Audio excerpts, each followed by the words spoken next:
வணக்கம் மக்களே, happy கிறிஸ்மஸுங்க. Plum cake வீட்டிலவே எப்படி செய்யுதுன்னு பார்க்கலாம் வாங்க.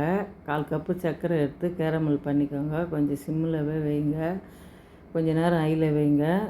இந்த பதத்துக்கு சுடு தண்ணி ஊற்றுங்க. பசு தண்ணி ஊற்றுனீங்கன்னா மேலே தெறிக்குங்க. இந்த பதத்துக்கு டூட்டி பூட்டி போட்டுங்க.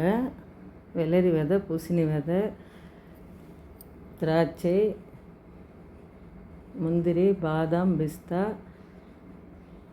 எல்லாம் செரி பழம் போட்டு இதே ஒரு 1/2 கிலோவுக்கு வந்ததுங்க. இந்த நட்ஸ் எல்லாம் சேர்த்து 1 கப்பு சர்க்கரை, பட்டை, லவங்கம் போட்டு நல்லா சர்க்கரையை அரைச்சிக்கோங்க. அப்போ தாங்க நல்லாயிருக்கும். ஒரு 100 கிராம் பட்டர் எடுத்துக்கணுங்க.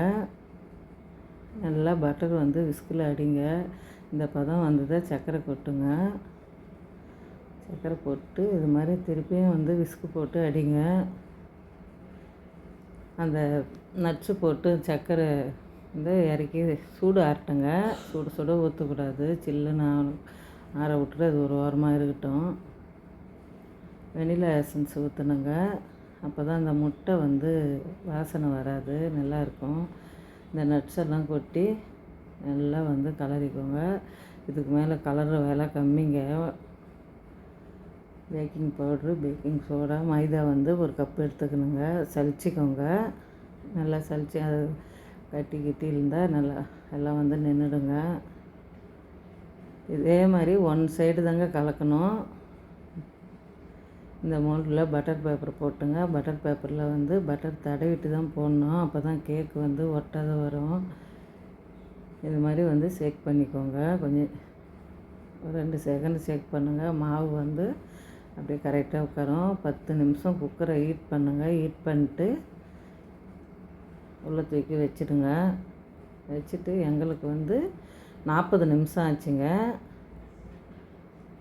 நல்லா வெந்து வந்ததுங்க. சூப்பராக வந்தது. நான் இந்த ஸ்டிக்கு விட்டுங்க. மாவு ஒட்டக்கூடாது. ஒட்டாமல் வந்ததுன்னா இறக்கிடலாம். சூப்பராக வந்ததுங்க. சூப்பராக வெந்துடுச்சு. இன்றைக்கி கிறிஸ்மஸுக்கு எங்கள் வீட்டிலவே கேக்கு செஞ்சு ப்ளம் கேக்கு நாங்கள் கிறிஸ்மஸ் செலிப்ரேஷன் பண்ணுங்க.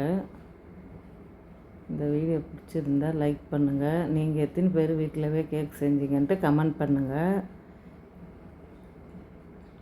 அவ்வளோ சாஃப்டாக இருந்ததுங்க கேக்கு. டேஸ்ட்டும் சூப்பராக இருந்தது.